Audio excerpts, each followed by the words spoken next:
আমি আর বৌদি এখন যাচ্ছি যেখানে খিচুড়ি রান্না করা হয়েছে। আমাদের এবছর খিচুড়ি প্রসাদ দেওয়া হচ্ছে, আর যেখানে রান্না করা হচ্ছে আমরা সেখানে যাচ্ছি, তাই তো বৌদি? হ্যাঁ, কতদূর বাকি আছে আমরা দেখাশোনা করে আসবো। হ্যাঁ, যার কতক্ষণ লাগবে তার দেয়া শিখি কি করতে ভিডিও করছি। অলরেডি 2টা বেজে গেছে কিন্তু এখনো ঠাকুর মশাই আসেনি। তাহলে এখন কি হবে? হ্যাঁ, সারাদিন না খাওয়া, তার থেকে চলো কতদূর হয়েছে দেখা যাক। এ কিন্তু আগের কালের টিকটকার ছিল, একসময় এখনো করে। আর আমাদের বৌদিমণি এখানে বসে আছে, সুন্দরী বৌদি সব থেকে। খিচুড়ি রান্না করেছে। ও কহাড়ি উঠেছে, 3 হাঁড়ি মোট। আমি শুনলাম প্রথমে 1 হাঁড়ি, তারপর 2 হাঁড়ি, আবার 3 হাঁড়ি।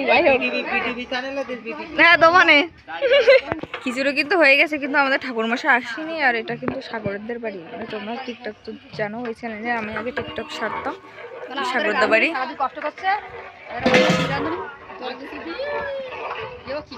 গাইছে বড় বড় ডেক, এইটা ডেক ও সেইটা আছে ডেক।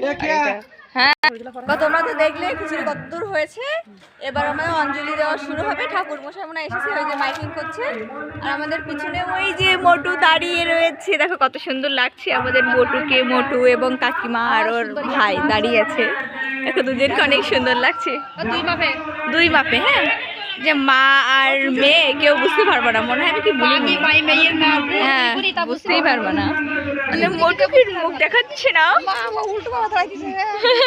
কখন বাড়ি আছিস? আর তো এখানে সবাই দাঁড়িয়ে আছে, ভিতরে অনেক মানুষও আছে। আর হচ্ছে আমাদের ঠাকুর